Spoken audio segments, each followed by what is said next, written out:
오늘 우리가 함께 나눌 본문은요, 시편 136편입니다. 136편을 기록한 시인은 여호와께 감사하라로 시편을 시작해요. 그런 다음 하나님이 참된 신이심을 바로 선언합니다. 2절과 3절 앞부분인데요, 신들 중에 뛰어난 하나님께 감사하라. 주들 중에 뛰어난 주께 감사하라. 신들 중에 뛰어난 하나님, 주들 중에 뛰어난 주. 이와 같은 시인의 표현은요, 여러 신들이 있다는 것을 의미하는 게 아닙니다.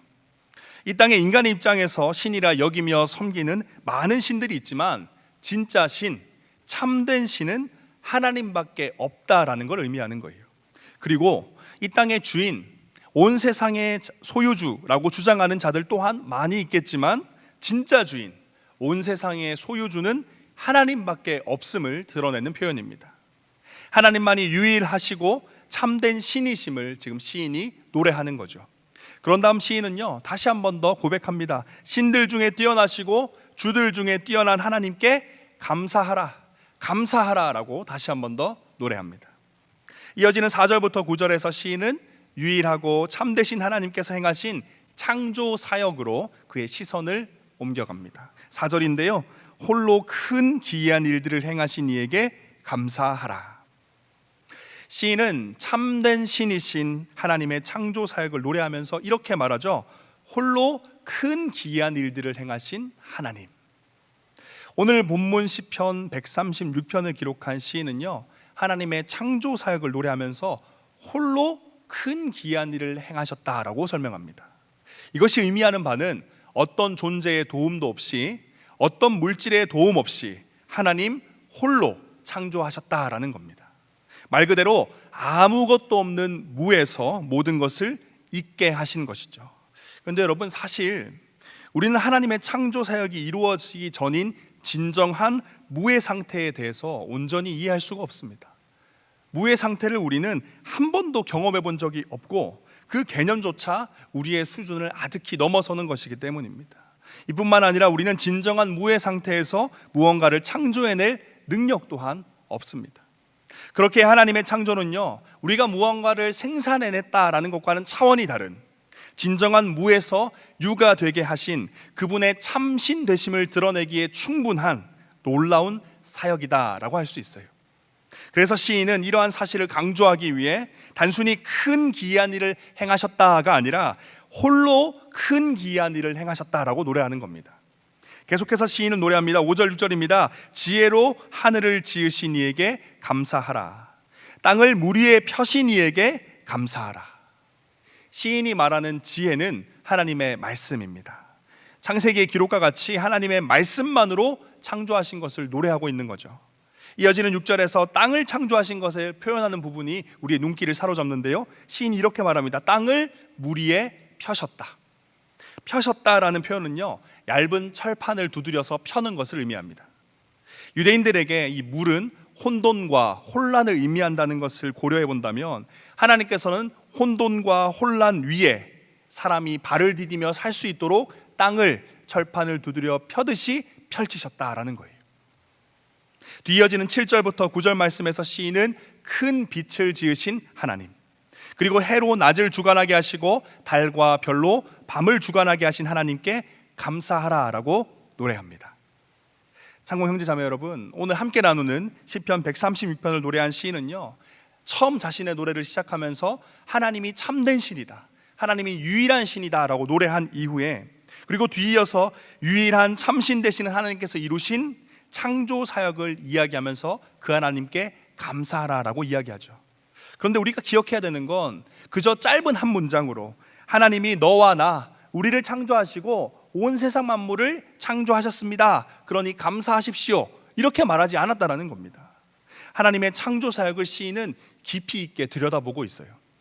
하나님의 창조 사역을 기록한 창세기 1장에서는 창조가 시작되기 전 진정한 무의 상태를 이렇게 설명하고 있습니다. 1장 2절입니다. 땅이 혼돈하고 공허하며 흑암이 깊음 위에 있고. 혼돈, 공허, 흑암, 이것이 진정한 무의 상태라고 할 수 있는 겁니다. 이런 상태에서 이루어진 하나님의 창조에 대해서 시편 기자는 이렇게 노래하고 있죠.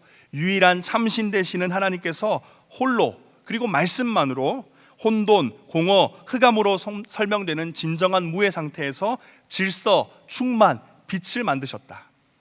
여러분, 하나님께서 혼돈과 공허와 흑암을 질서와 충만과 빛으로 만드신 것은 철저히 우리를 위한 거예요. 우리는 절대 혼돈과 공허와 흑암 속에서 살 수 없기 때문입니다. 우리가 살아가려면 혼돈과 공허와 흑암이 질서와 충만과 빛이 되어야 되기 때문이다라는 거죠. 그래서 하나님은 우리를 위해서 홀로 큰 기이한 일, 창조의 사역을 행하셨다라는 거예요. 시인은 땅을 물 위에 펴신 것처럼 광명체가 주관하는 낮과 밤, 다시 말해서 빛과 시간과 질서를 만드신 것을 언급하면서 하나님의 창조가 하나님의 참신되심을 드러내는 것은 물론이거니와 뿐만 아니라 철저히 우리를 위한 하나님의 일하심이셨다라고 노래하는 거예요. 창세기는 이 땅의 인생들을 위한 창조 사역에 하나님께서 얼마나 심혈을 기울이셨는지 이렇게 설명합니다. 창세기 1장 31절입니다. 하나님이 지으신 그 모든 것을 보시기에 심히 좋았더라. 저녁이 되고 아침이 되니 이는 여섯째 날이니라. 전지전능하신 하나님께서 보시기에 그분의 안목에 심히 좋았다라고 한다면 얼마나 완벽했을까요? 얼마나 온전했을까요? 얼마나 아름다웠을까요? 유일한 참신 되신 하나님께서는요, 이 땅의 모든 인생들, 여러분을 위해, 저를 위해, 나를 위해, 우리를 위해서 심혈을 기울여 위대한 창조를 하셨다라는 겁니다. 그리고 시인은 그러한 사실을 깨닫고 그렇게 노래를 부른 거죠. 뒤이어지는 말씀들을 우리가 좀 더 살펴보면 이제 시인은 하나님의 창조 사역에서 시선을 옮겨서 구원 사역으로 바라보기 시작합니다. 이 내용이 10절부터 22절까지인데요. 이게 시편 136편의 3년에 해당합니다. 조금 더 구체적으로 살펴본다면 10절부터 15절까지 출애굽하게 하신 하나님께, 홍해를 건너게 하신 하나님께, 16절부터 20절까지 광야를 통과하게 하신 하나님께, 그리고 약속의 땅 가나안 동편을 정복하게 하신 하나님께, 마지막 21절부터 22절까지는 마침내 약속의 땅을 정복하고 차지하게 하신 하나님께 감사를 고백해요. 3년에서는 시인이 구원하신 하나님, 구원의 은혜를 베푸신 그 하나님께 감사를 계속 고백한 겁니다. 그런데 이 3년도 잘 보면요, 시인은 하나님의 창조 사역을 노래했던 것처럼 그저 한마디로 하나님이 구원했으니까 감사합시다로 끝내지 않아요. 시인은 애굽에서 나오는 것부터 가나안 정복의 모든 과정을 세심히 되짚어 봅니다. 그러면서 하나님께 하나하나를 다 감사하죠. 유일한 참신 되신 하나님께서 출애굽부터 가나안 정복까지 수십 년의 시간 동안 그의 백성들을 구원해내기 위해, 오직 그들을 구원해내기 위해 언제, 어디서, 무엇을 하셨는지 하나하나 되짚어 보면서 그 하나님을 향한 감사의 노래를 고백한 겁니다. 창조하시고 구원하신 하나님께 감사하라 외친 시인은 이제 자신의 고백들을 간략히 정리하며 노래를 끝맺으려고 해요. 시편 136편의 이제 사연으로 해당되는 23절부터 26절인데요. 시인은 비천한 가운데 있던 자기를 기억해 주신 하나님, 우리를 대적에서 구원해내신 하나님, 다시 말해서 바로 직전에 있던 3년에서 고백한 구원을 베푸신 하나님께 다시 한 번 더 감사를 고백하는 겁니다. 그리고 25절에서는요 이렇게 고백하는데요, 136편 25절입니다. 모든 육체에게 먹을 것을 주신 이에게 감사하라. 모든 육체에게 먹을 것을 주신 것, 이것은 인간이 생명을 이어갈 수 있도록 아까 말씀드렸듯이 혼돈과 공허와 흑암의 상태에서 질서와 충만과 빛의 상태로 만드신 하나님의 창조 사역을 의미하는 것입니다. 그래서 이언에서 고백했던, 조금 전에는 3년에서 고백했던 구원하신 하나님을 다시 한 번 더 감사했다면 이제는 이언에서 고백했던 창조하신 하나님께 다시 한 번 더 감사를 표하는 거예요. 이처럼 시인은 마지막 사연에서 앞선 2년과 3년의 내용을 정리하고 감사를 고백하며 마지막 26절에서 시편 136편의 1절 첫 번째 노래와 동일한 고백을 합니다. 26절입니다. 136편 26절, 하늘의 하나님께 감사하라. 노래를 시작하면서 했던 하나님께 감사라는 그 노래의 가사가 마지막 끝날 때 다시 한 번 더 반복되며 노래가 끝나는 거다라는 거예요. 여기까지가 우리 시편 136편 1절부터 26절의 내용인데요. 참고 형제자매 여러분, 지금까지 살펴본 136편의 전체적인 구조를 보면 다음과 같습니다. 1년이 1절부터 3절 하나님께 감사하라. 약간 시 수업 같은데 아주 잘 따라와 주시고요. 2년 3절부터 9절까지가 2년인데요. 창조하신 하나님께 감사하라예요. 3년은 10절부터 22절 구원하신 하나님께 감사하라. 그리고 4년은 아까 확인했듯이 23절부터 26절인데 다시 1년에서 나왔던 첫 번째 고백을 반복하면서 끝나는 겁니다. 하나님께 감사하라. 앞서 말씀드린 것과 같이 시편 136편은요 시작과 끝에 같은 고백이 있습니다. 하나님께 감사하라. 시작과 끝을 일치시키는 이러한 구조는요 시인이 하나님께 감사하라를 강조하고자 하는 거예요. 그리고 시인이 또 한 가지 자신의 노래에서 강조하는 것이 있는데요, 그것은 각 절 1절부터 26절 모든 절의 뒷부분의 내용입니다. 여러분, 많은 학자들이 시편 136편을 연구하면서 이 시편이 예배 중에 불려진 찬양이다라고 이야기를 해요. 그리고 각 절에서 앞부분을 제사장이 먼저 선창을 하고 뒷부분을 성가대 혹은 이스라엘 모든 백성들이 화답하는 식으로 불려졌을 것이다 라고 이야기를 하고 있습니다. 예를 들면 이런 거죠. 먼저 제사장이 혼자 외치는 겁니다. 여호와께 감사하라, 그는 선하시며. 그러면 이어서 이스라엘 백성들이 이렇게 외치는 거죠. 그 인자하심이 영원함이로다.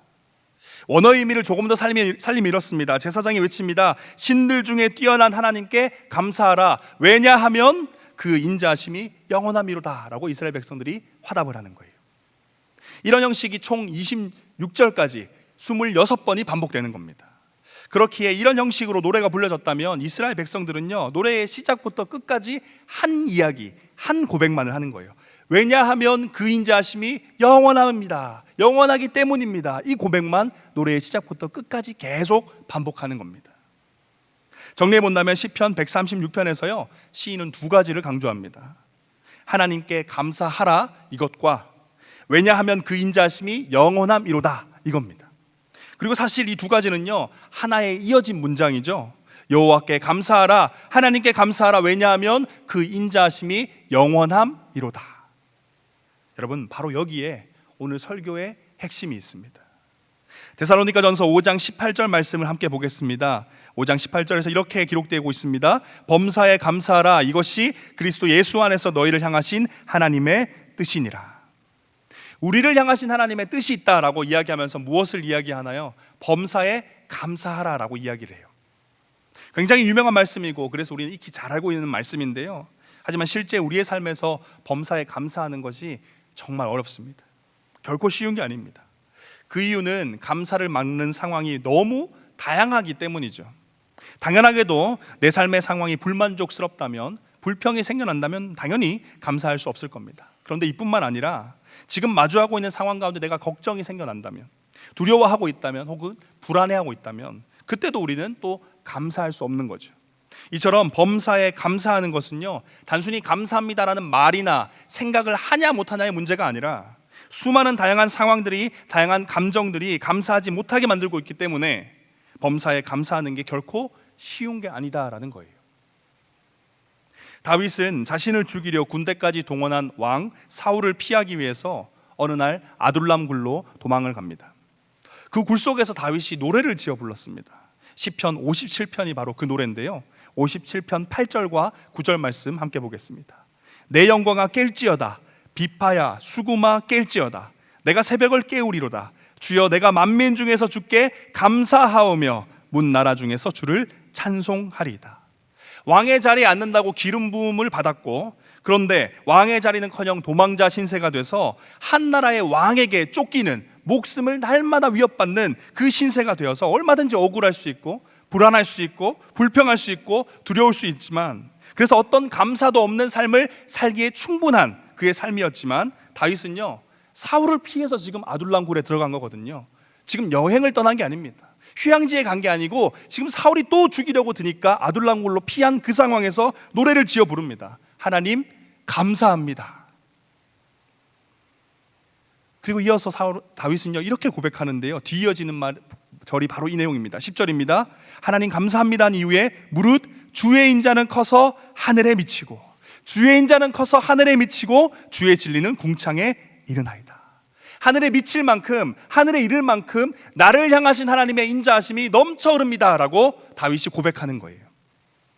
다윗은 지금 자신의 삶 속에서 죽을 위기 가운데 있던 그 순간에, 아둘람굴의 도망자의 신세로 갇혀있던 그 순간에 지난 삶을 돌아보면서 억울함, 두려움, 불안함, 이런 모든 슬픔의 감정들 속에서 그는 발견한 거예요. 하늘까지 차오르는 하나님의 인자하심을 발견한 겁니다. 그리고 여전히 희망이 보이지 않던 아둘람 굴속이었지만, 여전히 죽음의 위협 가운데 있었지만, 그는 온 마음과 온 힘을 다해서 하나님께 고백하죠. 주여, 내가 만민 중에서 주께 감사합니다. 아둘람굴에서 다윗으로 하여금 하나님께 감사를 고백하게 했던 하나님의 인자하심, 오늘 본문 시편 136편 속 시인이 노래의 모든 구절마다 반복하게 만들었던, 그래서 노래를 시작하면서 끝날 때까지 같은 이야기를 하게 만들어서 이스라엘의 모든 백성들로 하여금 마음에 새기게 만들었던 그 하나님의 인자하심. 이 인자하심은요, 하나님의 언약에 기초한 한없는 사랑을 의미합니다. 다시 말해서 창세전부터 계획되어진 우리를 그의 자녀 삼으실 것이다 라는 이 하나님의 언약, 그래서 그 자녀를 향한 그 무엇으로도 그 누구로도 막을 수 없는 한없는 사랑이 바로 하나님의 인자다라는 거예요. 이것이 다윗이 발견한 하나님의 인자하심. 오늘 본문 속 시인이 이스라엘 백성들에게 그렇게 발견하길 원해서 요청하고 있는 그 하나님의 인자하심이다라는 거예요. 여러분, 하나님의 인자하심은요, 우리를 감사 고백하게 만듭니다.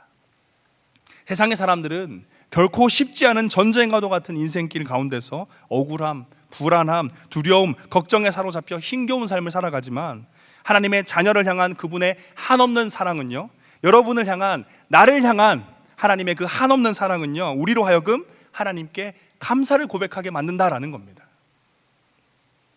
사랑하는 창곡 모든 형제 자매 여러분, 이제 학기가 시작됐고 직장에서도 이제 연초기 때문에 많이 바쁘실 텐데, 지난 한 주 여러분의 삶에는 감사가 있으셨습니까? 비록 감히 그 누구도 쉬웠다고, 편했다고, 안정적이었다고 말할 수는 없겠지만, 힘겨운 삶이었겠지만, 그럼에도 그 삶 속에 하나님을 향한 진정한 감사가 있으셨나요? 혹시 감사가 아니라 불평과 불만, 두려움, 아쉬움, 걱정만 반복되는 삶은 아니셨습니까? 하나님께서는요, 성도에게 요청합니다. 범사에 감사하라. 그것이 성도 너를 향한 나의 뜻이다. 왜 이런 요청을 하셨을까요? 하나님께서 감사할 수밖에 없을 정도로 한이 없는 그 사랑을 우리 가운데 이미 쏟아부어주고 계시기 때문입니다. 내가 너를 이렇게 사랑하고 있으니 너는 당연히 나에게 감사해야 된다. 아무것도 없이, 준 것도 없이 그냥 종교적 행위로서 나를 세뇌하는 마음으로 감사하라 외치라는 게 아니다라는 거예요. 이미 내가 너에게 이렇게 큰 사랑, 다윗이 아둘람굴에서 발견했잖아요. 하늘까지 차오르는 하나님의 인자하심, 하나님의 그 사랑을 부어주고 있으니 너는 당연히 나에게 감사해야 된다. 이게 내가 너희들을 향한 나의 뜻이다라는 겁니다. 여러분, 그렇기 때문에 범사에 감사하는 삶은요, 우리 삶 속에서 하나님의 인자하심을 발견하는 것에서부터 시작됩니다. 누군가는 지금 내 삶의 상황에서 하나님의 인자가 어디 있냐고, 하나님의 자녀를 향한 그 한없는 사랑이 내 삶 속에 언제 어디에 있었냐고 되물을지도 모릅니다. 놀랍게도 다윗은요, 하나님의 인자하심을, 다시 말해서 자신을 하나님의 자녀로 택정하시고 쏟아붓고 계시는 그 하나님의 한없는 사랑을 사울을 피해서 죽음의 위기 그 한가운데서, 아둘람굴 그 가운데서 발견했습니다. 그리고 하나님께 진심을 향한 감사의 고백을 올려드렸죠. 오늘 함께 나눈 시편의 기자도요, 이와 같은 맥락에서 지금 요청하고 있는 겁니다. 시편 기자의 속마음을 조금 더 반영해서 오늘 본문을 보면 이렇게 기록할 수 있어요. 1년에서는 바로 핵심을 이야기하죠. 하나님의 인자하심이 영원하기 때문에 너희는 하나님께 감사해야 한다라고 이야기합니다. 그러자 누군가 질문합니다. 하나님의 인자가 어디 있냐고, 하나님의 자녀를 향한 한없는 사랑이 내 삶 속에 언제 어디에 있었냐고 되묻는 겁니다. 그러자 시인이 이어지는 2년과 3년에서 답을 하는 거죠. 하나님의 창조 사역 가운데, 하나님의 구원 사역 가운데 하나님의 인자하심이 담겨 있습니다. 특히 시인은요, 하나님의 창조 사역이 태초에 이루어진 단회적이고 거대한 창조뿐만 아니라 그 이후에도 이어지는 낮과 밤이 반복되는 것, 그리고 계절이 변하는 것, 온 우주 만물이 정해진 길을 따라 운행하는 것, 또 25절의 고백과 같이 모든 육체에게 먹을 것을 주시는 오늘 우리가 아침에 눈을 뜨고 이 자리까지 나오게 만드는 반복적이고 일상적인 창조의 은혜까지도 다 포함하고 있다라고 이야기를 하고 있어요. 그리고 하나님의 구원의 사역에 대해서도요, 동일하게 설명합니다. 하나님의 구원 사역 또한 단회적이고 거대한 구원 사역, 출애굽으로 비유되는 십자가 구원 사역뿐만 아니라 그 이후에 계속 펼쳐지는 시편 136편 16절부터 20절까지 고백된 말씀과처럼 광야 생활에서부터 가나안 땅에 정착하기까지 일어났던 모든 위기와 도전과 시험과 유혹과 수많은 전쟁 가운데 하나님께서 그들에게 베푸신 반복적이고 일상적인 구원 사역 모두를 포함하고 있다라고 이야기하고 있어요. 이게 무슨 말입니까? 하나님의 창조 구원 사역은요, 태초의 그 순간, 수천 년 전의 그 순간으로 끝나는 게 아니었다라는 거예요. 이 노래를 고백하고 있는 이 순간, 말씀을 듣고 있는 이 순간에도 앞으로 세상이 끝나는 그날까지 우리 삶의 모든 순간, 모든 곳에서 계속 될 것이다. 창조의 은혜, 구원의 은혜가 계속 부어질 것인데 그 안에는 하나님의 인자하심이 넘쳐 흐를 것이다 라고 이야기하는 겁니다. 우리가 인정하든 인정하지 않든, 우리가 깨닫고 있든 깨닫고 있지 못하든 우리의 삶은요, 단 한순간도 빠짐없이 하나님의 창조 구원 사역의 가운데 있으며, 그렇게 그 모든 순간에 하나님의 인자하심, 하나님의 자녀를 향한 한없는 사랑이 넘쳐 흐르고 쏟아 부어지고 있다라는 겁니다. 그래서 시인이 자신의 노래의 처음과 끝에서 계속 같은 이야기를 하는 거죠. 하나님께 감사하라. 그래서 바울이 간곡히 요청한 겁니다. 범사에 감사하라. 불평, 불만, 두려움, 걱정에 사로잡혀 사는 인생이 아니라 범사에 진심을 다해 하나님께 감사하는 삶을 살길 소망하시는 우리 창공 모든 형제자매 여러분, 이미 우리 가운데 허락된 차고 넘쳐 흐르는 하나님의 인자하심을 발견하시길 간절히 요청드립니다. 우리 삶 가운데 쏟아부어지고 있는 아들과 딸을 향한 하나님의 한이 없고 그 무엇으로도 막을 수 없는 그 사랑을 삶의 현장 가운데서 오늘 이 시간 제발 발견할 수 있길 간절히 소망합니다.